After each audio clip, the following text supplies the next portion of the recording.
Hi, this is Cozmoadventuresllc. Today, let's talk about clam farming. Ranching? Which is it? I don't know. Let's find out.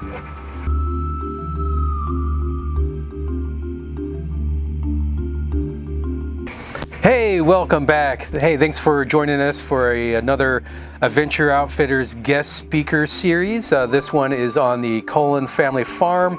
They grow long neck clams here in Tampa Bay. And if you like what you see here and want to see, when we post more of these, which we're going to try to do once a month, hit that subscribe button. And if you really like it, hit that like button. Hey, and if you have any comments, hey, post them. We appreciate it. Need all the help we can get. Before further ado, let's hear what Chad Cullins has to say about growing long neck clams here in Tampa. I do anything and everything from our business. This originally started with me thinking that I needed to do something just a hint greener, just a little bit nicer, something that gave back a little bit more to the community. And in doing so, I was like, well, I'll start with oysters.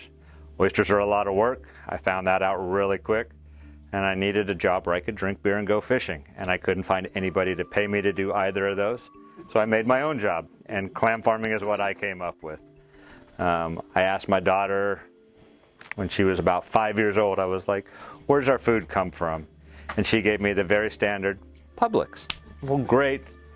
It kind of hurt my heart. She's kind of right, but she's very, very wrong.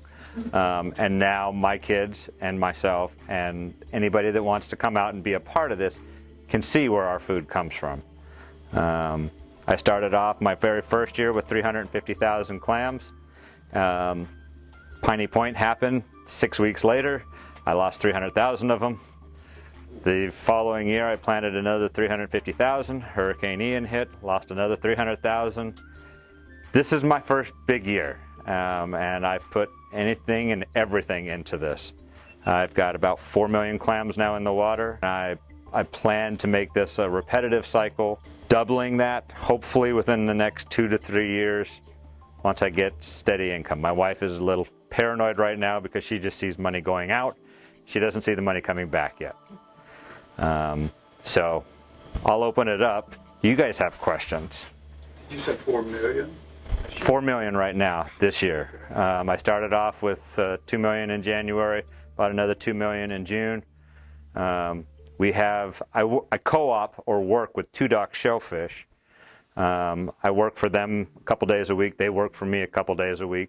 I bought their farming out, so now I do all their farming. And right now I'm one of 2 farmers in Tampa Bay farming clams. The other is Joe Island Clams. He does mostly in St. Pete. We sell routinely down in Sarasota and Bradenton areas. And now I'm trying to move the distribution portion up to Tampa and Clearwater areas. The reason I do just farming and not distribution is because during the pandemic that we all went through, I watched other distributors calling these restaurants and going, you owe me $30, you owe me $50, you owe me $300. Not that that's small or minute money, but I just need to be able to do my business and we need to part ways. I don't want to be calling 75 restaurants every week. It's not in my books right now.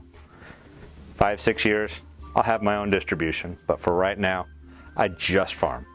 So I sell completely. I have first right of refusal for Two Dock Shellfish. I have Cheney Brothers. They have first right of refusal with me. And that's the start of where that's been going. I've called Cisco and I've called a few of the other big food distributors. Just can't get them to work with my schedule. And I'm not going to deliver clams on Sunday because my wife might actually kill me if I'm gone 7 days a week. It is farming, so I'm still gone 7 days a week. We have a nursery, we have a hatchery. In the nursery, I raise everything from 1 millimeter, which is half the size of these holes, up to 5 millimeter, which is here. And then once I get them to 5 mil, I'll usually take them out to the bay because then they've got a very good standing with themselves. They know how the feeding. I can control everything in my nursery. If I have to use these bags out in the bay, I can't control that. My stocking densities are different for each phase of this. This is a grow out bag. This has about 1,000 clams in it. And once I put them in here, I won't touch them again for 14 months. 13 to 15 months, somewhere in that vicinity. And that just, it sounds easy, like, hey, I just plant them and I walk away. I still have to go down there. I have to push algae in the wintertime. And everybody says, oh, you get to go diving. I get to go diving is what I used to say. Now I have to go diving. The water is 86 degrees today. It's been as hot as 93 degrees, and I've seen it as cold as 52 degrees. So I get the variation swings. I'm still in the water 3 days a week. I do get to go diving, but it's more of the job now. So in the wintertime, we get algae that will roll in on the farms, and we'll have 6 feet tall berms that we're just pushing the algae off the clams so they can get water flow, so they can get oxygenated, and they can do what a clam does underwater, grow. Pretty interesting. The cycle starts at our hatchery. Two Ducks has their own hatchery, and I work with them. We spawn the clams. We take the males and the females, we separate them, we spawn them together. Once we mix their eggs and semen together, it starts the whole process of the hatchery. And each clam will spawn anywhere from 3 to 7 million eggs per spawn, per clam. So we'll put 70 clams on the table. We'll cycle the water, hot, cold, just like Mother Nature does, and that's when clams normally spawn in the change of the season. So in October, when the water's cooling off, they sense that, and they will spawn.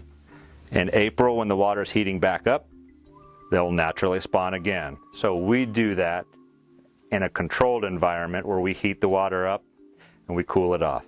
Heat the water up, cool it off, and they're like, oh, it's time to go, and they start spitting out their eggs.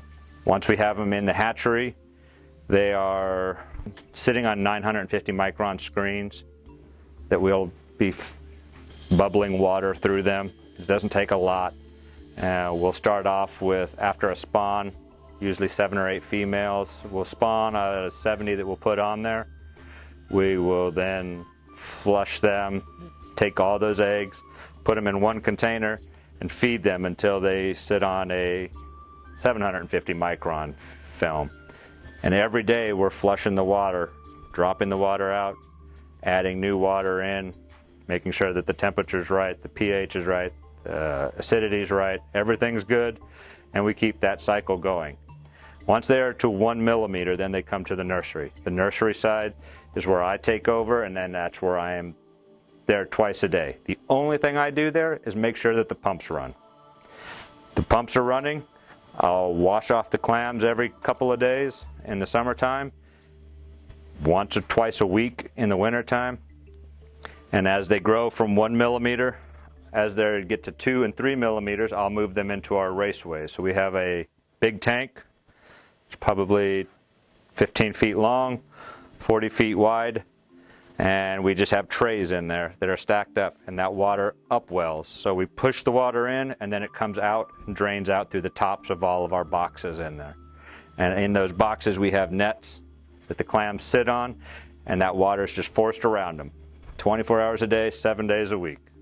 As they're just pulling nutrients, energy, algae, whatever they eat in their day, they're just pumping it through. So a good clam of about 2.5 inches plus will pump about 20 gallons a day.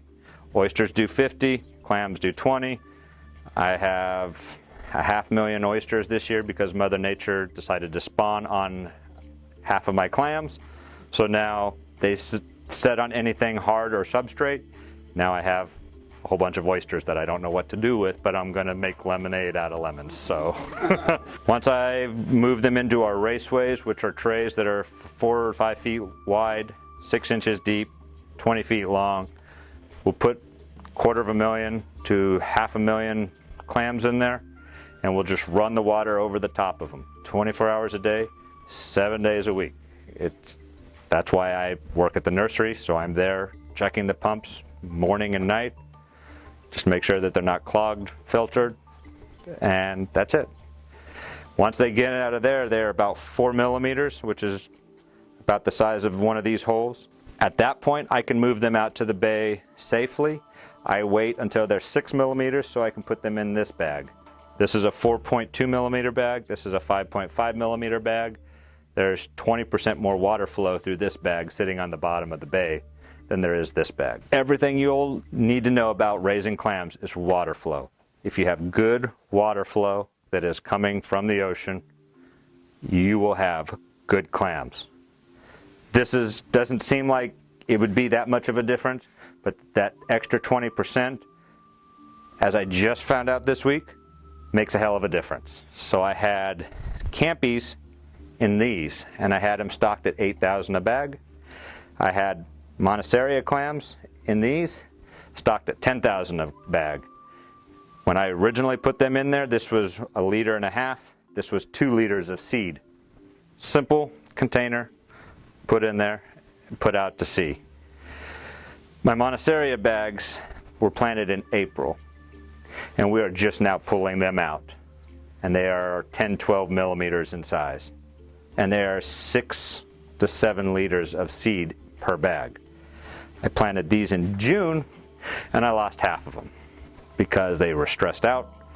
There was too many animals, too much volume in one bag, and I lost 450,000 clams in the past 2 weeks. Part of that was water flow with Hurricane Debbie, dumping fresh water on there. But yeah, this has come a long way. Once I have them in here for about 6 to 8 weeks, I'll take them out and I'll put them on a mesh size to screen them on to a new bag. This is a grow out bag. Once I put them in here, I'll put them in the bottom of the bay. These are built 5 bags wide. That makes a belt. There's rebar on both sides. There's stakes at the opening in. Once I put 1,000 clams in there, I usually will not pull that bag up again for 13 months. 13 months later, we'll have a little, middle, and top neck. Ta-da! The growing conditions this year are, you were asking about ranching. You were asking about farming. So in a normal farm, peaches, apples, they have the cycle of 10 years. In 10 years, you're going to have 2 years that are going to be extraordinary. You're going to have 2 years that are going to be horrible. You're going to have 4 years that are going to overlap, somewhere between good, somewhere between bad. This year is an extraordinary year. And that's why I'm trying to make up lost ground. That's why I purchased 4 million clams this year, because this is an extraordinary year. I think it has something to do with the weather. I think it has something to do with the dust that blows in from Sahara every few years. It keeps the storms at bay, and it makes our bay actually healthy. It may look like disgusting water. Most days I can't see my hand in front of my face, like today. We're out there planting. I'm literally pulling the bag within 6 inches of my face, just so I can see what I'm doing. It's soupy thick out there. And all that brown stuff in the water is tannin. It's just coming off the trees, it's coming off the ground, and it's really great for the clams. It sucks to dive in. It's not like diving in the Keys. The worst animals I have on my farm would be the manatees and the stingrays. I can't stand the manatees. They're big dumb cows, and they're always a nuisance animal. They'll roll on your clams, they'll squish them, they'll pull at the bags on the ground, they'll uplodge them.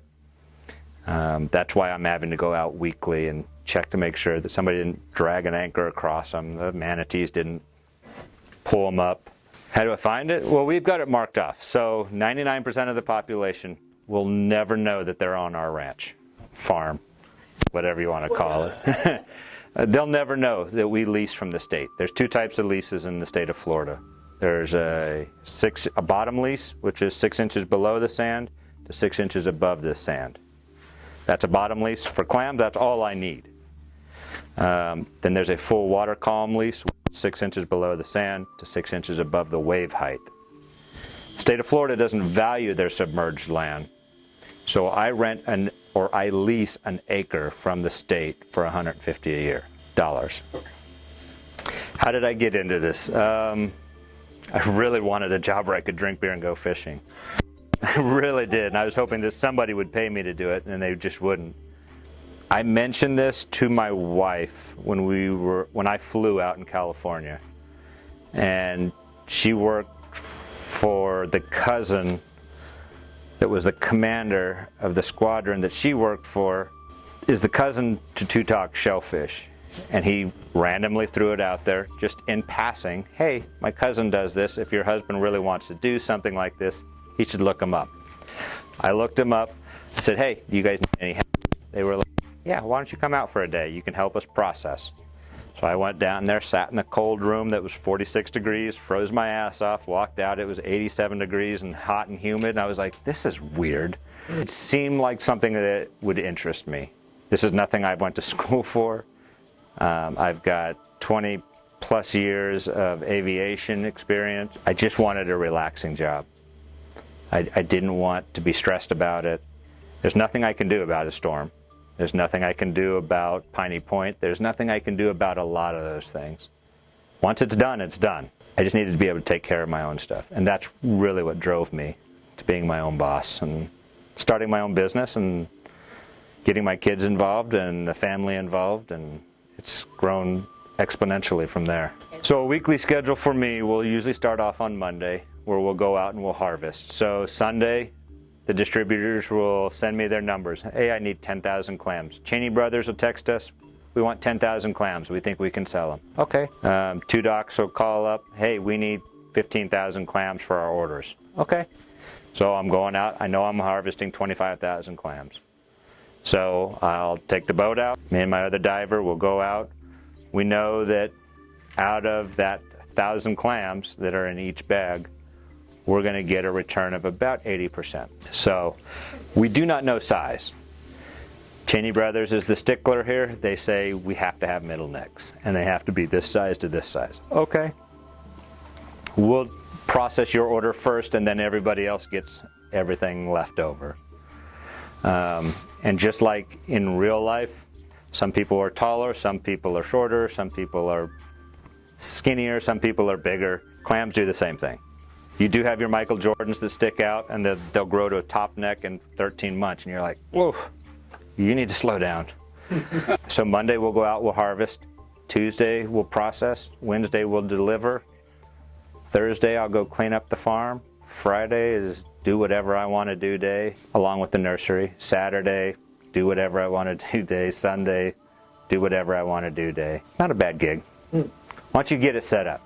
It's getting that organization and getting that routine set up that you know you're going to be out there diving twice a week, at minimum. Because of where our farm is, between Port Manatee and 275, we don't get a lot of wave action on the east side of the sandbar that runs south of there. We are in between Bishop Harbor and the sandbar. The sandbar runs from the mouth of Bishop Harbor. If you ever look on Google Earth and you zoom in out of Bishop Harbor, you'll see the sandbar, and it runs right along the channel, quite a ways off. Because our Joe Island, if you know where Joe Island is, out there, sandbar runs all the way down in front of Joe Island. And because we're on the east side of that, we don't get a lot of wave action. Now there's been days, like when Hurricane Ian hit, that hit on Wednesday. On Friday, we went out and we sampled the bay and we pulled bags to see what happened, and nothing initially happened. But when we sampled the water, the salinity, the salt content of the water is usually 0.19 to 0.31, normal. And it varies in that range, and the animals are very good with that. It was 0.02, not even 1%. And I was like, okay, we got some fresh water in the bay. We can deal with this. Unbeknownst to me, it takes 6 weeks to drain the state of Florida. because all that water that went into the middle of the state took 6 weeks to drain out. And where does it drain to? There's only 3 spots in Florida where that water comes out. And Tampa Bay is one of them. And it took 6 weeks, and we had solid bath water, fresh water in the bay for 6 weeks thereafter. And the clams just couldn't hold on that long. They need the salt water to live, so. Did you say you bought $4 million, or you were trying to produce $4 million? I have bought $4 million. Okay. And Through our co-op with Two Docks, they have a hatchery, Two Dock Shellfish. Through our co-op, I work for them part-time, and then it helps them out and it helps me out. I don't have enough work to bring 17 guys on, but they have 4 or 5 guys, and I'll use all of them from time to time. So $1 million will fit in the size of a softball, 1 millimeter. 1 million baby clams. And then they exponentially grow. They put on about 1 millimeter of growth every week once they get to 1 to 2 millimeters. And that growth isn't just length, it's width, girth, the whole thing. It takes 13 months once I put them in this. Okay. So there's... Is that when they go into the bay? Yes. Okay. This is in the bay. Okay. This can be in the bay. I can put them in the bay in these bags. Yeah. I don't like to, though. I can't. My density, the water flow that comes through these bags, it's just not optimal. I can control it in the nursery. It's in St. Pete, on land-based. Is land-based, and then. And the farm is out in the water. Okay. And then the processing and the distribution is done on land. Okay. So Got it. I lease submerged land from the state. Two Docks leases submerged land from the state. I lease part of the nursery for myself, and then they lease their upland or their processing facility from me. Okay. So we're both kind of in the same boat. We're all working for the same goal at the end of the day. 99% of the population will never know that they're fishing or boating across our leases. I can't stop you from that. If you're out there fishing, I'll tell you, I'll have a good day. I will, though, ask if you are dragging your anchor, please don't mess up my bags. But you're not going to know that until you've pulled up my bags, and then you're going to throw the bag back over. And 90% of the people don't even know they're there. They just fish over the top of them. So I've got little buoys that what the state says we have to have for our bottom leases. Okay. And for our full water comm leases, So they are marked. they are definitely marked. And there's been a few people that have found that our oysters that we've done in the past, I have not, but that Two Docks has done in the past, they were like, oh, this is a great spot for spear fishing. Yeah, it is. There's a lot of fish down there. Get off them. It's my gear. You can go spear fishing down there. You can go spear fishing all the way around there. Just stay off my gear. There's only a handful of people that I see routinely out there, and they know. I've had one guy that goes out there and he's got his little umbrella about 300 days a year. He's just out there fishing. He's like, hey, that's a great spot to fish over there. I was like, yeah, it is. He says, I do it for my boat. I was like, have fun. I know routinely, and I've already talked to distribution companies, and I've said, when this happens, I will then step up. Originally, one of the food distribution companies, I think it was North American Product Foods, they were like, okay, we want 35,000 clams a week. I was like, just pump the brakes. I just started with this. I would love to help you, but I can't do that. Oh, okay. Well, you let us know when you can do that. So it's balancing out, and it's knowing what I have in the water. At any given point, I'm going to lose 20%. Guaranteed 20% out of this number. Over the overall number, like the past 2 weeks that I've been fighting my stocking density problem, I lost 500,000 clams in the past 2 days. So I pulled them in the past 2 days, but they've died within the past 5 or 6 days because there was still fresh meat in all of them, and it's a smell you can never get over. My wife is trying. I just went to an FDEX video, or an FDEX Florida Department of Aquaculture meeting, and red tide, and when I asked the question, I don't know if I stumped them or if I pissed them off. Possibly. When I asked them about red tide, they said there's never been any red tide testing on humans. And I was like, okay, so what are you testing for when they do the mouse test? Oh, you know about the mouse test? I was like, yeah, I know about it. It's a very archaic system. In case you don't know what it is, it's where they take a mouse, they feed it or they pump its stomach with clams that have red tide virus in there. Nice. And then they give it a 2, 4, 6, 8 hour life cycle. If it lives within 4 hours, that's the rating of 4. I was like, that is the most archaic system this day and age, but that is what they do. I said, why didn't I get into selling mice to the state of Florida for this? Because that would have been a whole lot easier.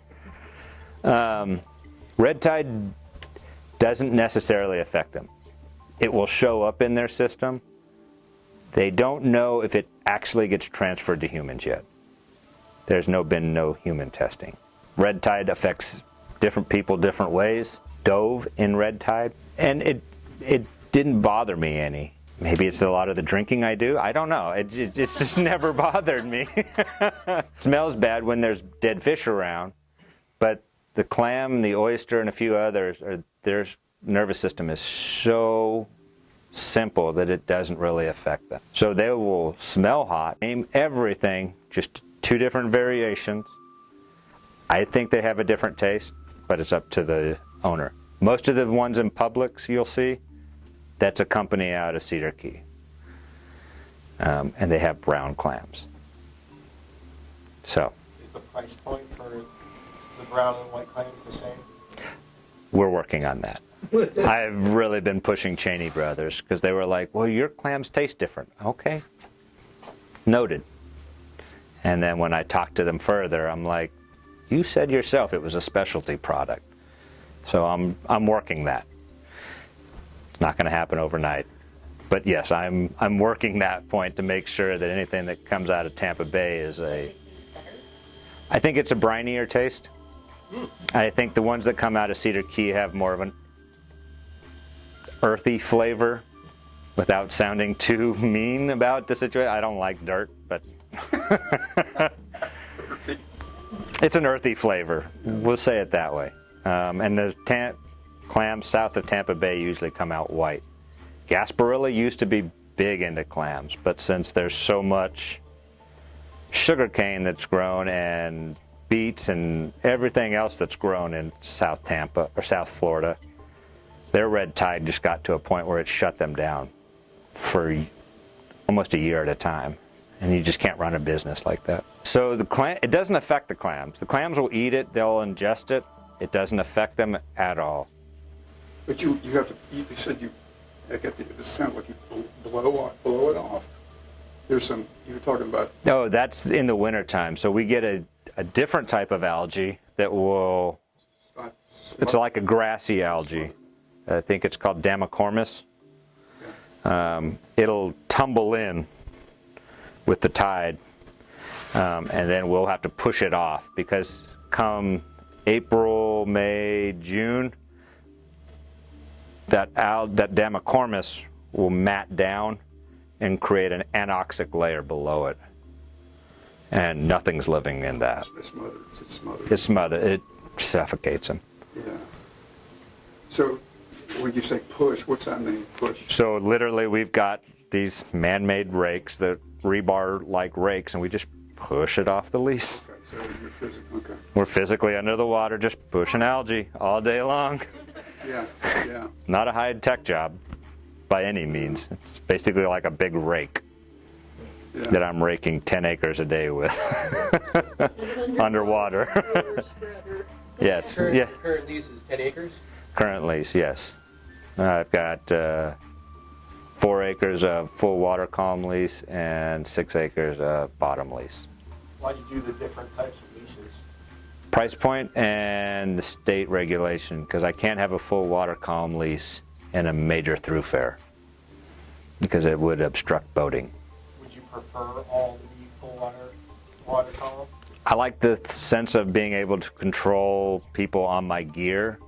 I'm not going to stop them from fishing. I'm not going to stop anything else.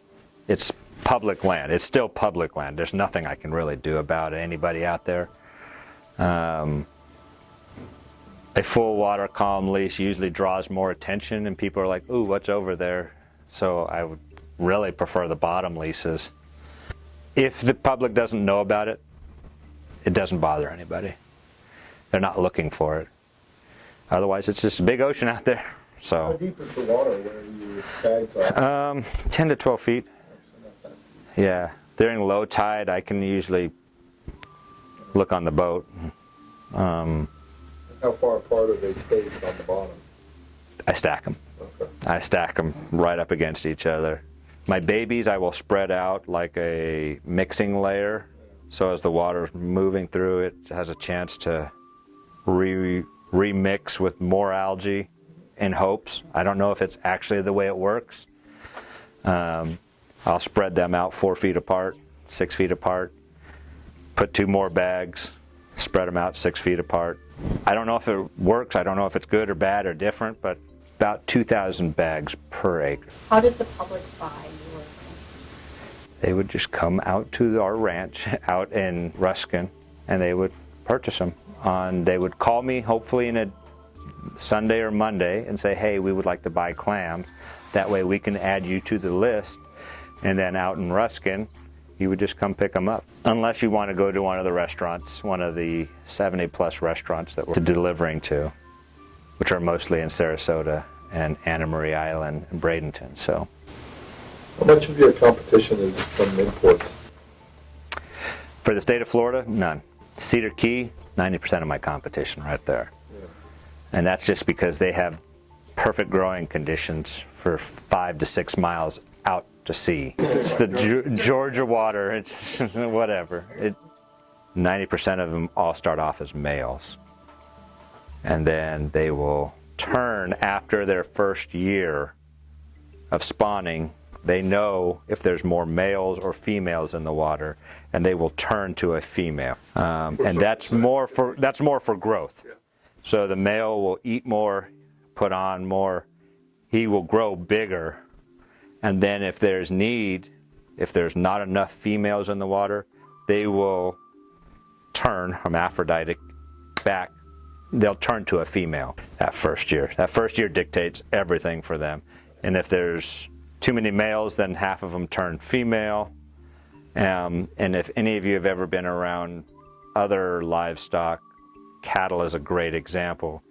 The first time they give birth, they are dumber than boxwoods. They don't know what to do with the calf. They don't know how to raise it. They don't know anything. So their second, third, fourth, fifth, sixth, up to our 8th year clam, we will spawn them. But a first year clam, we're just trying to figure out what they are.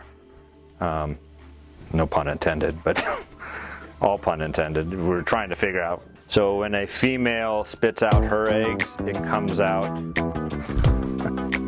like soft serve, and it just kind of bundles up and piles up. When a male puts his semen into the water, it comes out really wispy, and it'll just coat the water with all his semen. And then we, huh? You can see that. You can see that at the hatchery, and that's where, when we're controlling that, we say, okay, female, she goes in this bucket. Male, he goes in this cup. Female goes into that bucket, and vice versa. So once we get 5 or 6 females to spawn in that bucket, there's close to 100 million eggs there. And then we'll take that known water quantity, known females that have spawned, pour them in, and then we will inoculate with the males that are appropriate for what we're looking for. Growth, speed, and we've kind of got that from where we grew them. We have that backstory. Probably about 40% of those males and females die after their first spawn. So it's not a great business for that, but we have a... It was fun while it lasted. It was about, yeah, literally, it was Yeah, 30 minutes of fun. yeah. Lasted by a lifetime of regret. Yeah, so once we spawn them, once we have them, one of the other things that's kind of interesting is when we take the males and put them in their own little cup and they're spawning, that semen doesn't become active until it hits salt water. So we can control the eggs for up to 2 hours in that life cycle. Usually about an hour 30, we start adding semen to it, and then within 15 minutes we'll know if we added too much semen, if we added too little semen, because then they become polyspores. The first 15 minutes of life is very crazy to watch under the microscope, and you'll see as soon as the semen gets into the egg, you'll see the corallo cortex expand out, pushing everything else away so that it doesn't get polyspermed. But if there's 7 or 8 sperm that are hitting it, it's going to polysperm at that point. You'll see the cortex come out, you'll see the pumpkin stem get sucked in, the tail of the sperm. You can see the whole thing within 15 minutes. It's been like learning from a fire hose the past 3 years. I've learned more than I've ever wanted to know about clam porn. Yes. When that happens, they obviously don't have their shell on them in the beginning. No. I'd say, where does So the shell it's come from? a calcium-based shell, and they're just pulling it out of the water. They're pulling it out of their food. So we feed 3 different types of algae at the hatchery. One is a diatom, one is I can't think of it right now. But some of them have a calcium shell to them that they're eating in the water, and then some don't. So we're trying to give them a variety of proteins and calciums and stuff that they can absorb. And you use a separate hatchery, like there's multiple people going to that hatchery, or is that like one hatchery? That's multiple people can come and purchase baby clams from there. And it's about $4,000 a million. So it's 0.0. It's part of the co-op that you. Yeah, with 2 docks. So what is a typical, not like an accelerator, but what does a typical year for you look like with just like average numbers? Like what kind of yield are you getting? If I got 100% of my clams back every single time, it'd be $120,000 a million. But for what? $120,000 a year per million Oh, I see. Yeah. for that I sell. So farming is one of the few things where you will buy everything retail, but you will sell your product wholesale. That sounds like a screw job. It does. Who signed up for this? It is one of the few things, and everything I sell to a distributor, I'm selling at a wholesale price. I make about 10 cents a clam. You need a lot of volume. So the volume, once the work is established, it's just wash, rinse, and repeat. And if I had hair, that would be great, but I don't. So, That's why you're doing it. but once you have the process down, then it's just exponential growth from there. Because now instead of making 120,000 for every million of clams that I sell in a year, I can exponentially sell that over. And instead of selling that over 3 employees, now I can double, triple that over the same 3 employees.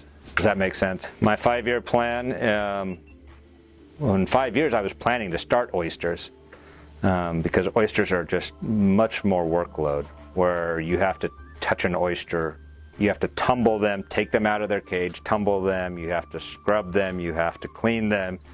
They're super needy animals. I was planning to start oysters within 4 to 5 years, but Mother Nature, when she spawned on all my baby clams, I decided I'm going to make lemonade out of lemons, and now I've got 500,000 clams that I got to figure out or oysters, figure out how to grow them and take care of them.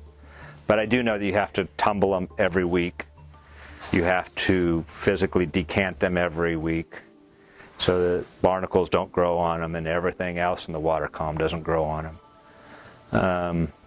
My 5-year plan was to start oysters, but now I've got them, so now I'm having to just move all the parts and pieces around.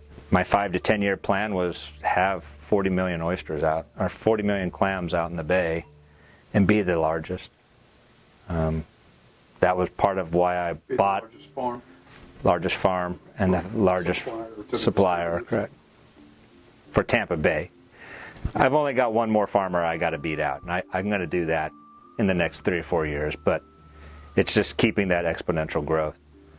So I bought 1 million in January, put them in the nursery, and that's an hour of work every day, twice a day, going by, making sure that everything's working, everything's cleaned, everything is moving the way it should. But I still got to farm, I still have to harvest, I still have to push algae, I still have to do other things. Even though they're geo-located separately, my nursery's in St. Pete. My hatchery's in Rabunya, which is south of 275, before 75. And then my upland processing facility is out in Ruskin, north of 275. So literally everything's a 30-minute drive for me. And it's nothing to start it as soon as I drop the kids off in the morning and get home at 6:30, 7 o'clock at night. I enjoy it though. I enjoy everything that I do. Sweat never hurt me, thank God. Because today was a perfect example. We went out at 8:15. After we stocked some bags, we put the clams from the night before in a cold room just to keep them cool. Pulled them all out, put them in bags, loaded them on the boat, went out on the boat by 9:30, planted them all, was off the water by noon. We had harvested a bunch that we're sending down to Gasparilla and a bunch that I'm flipping. And I got them all sieved out, figured out what bags they're going into, and they're put in the cold room. And tomorrow, first thing in the morning, I'll be out on the water again. Do you do that sieving process one at a time? One bag at a time. Okay. So we have about a 3 foot by 3 foot sieve, and it's just a shaker table. Okay, so Yeah, so I just sieve them up there, and then it kind of distributes out. This is too big. This guy is ready for a grow out bag. This guy needs to go back to a 5 mil bag. It's one of those, they fall down through Yep. the right size hole. Yep. Or slot. Mm-hmm. Did your kids help you with? Do they get to My go out? kids do. So my daughter's had a very rude awakening, and she found out she doesn't like anything in the ocean.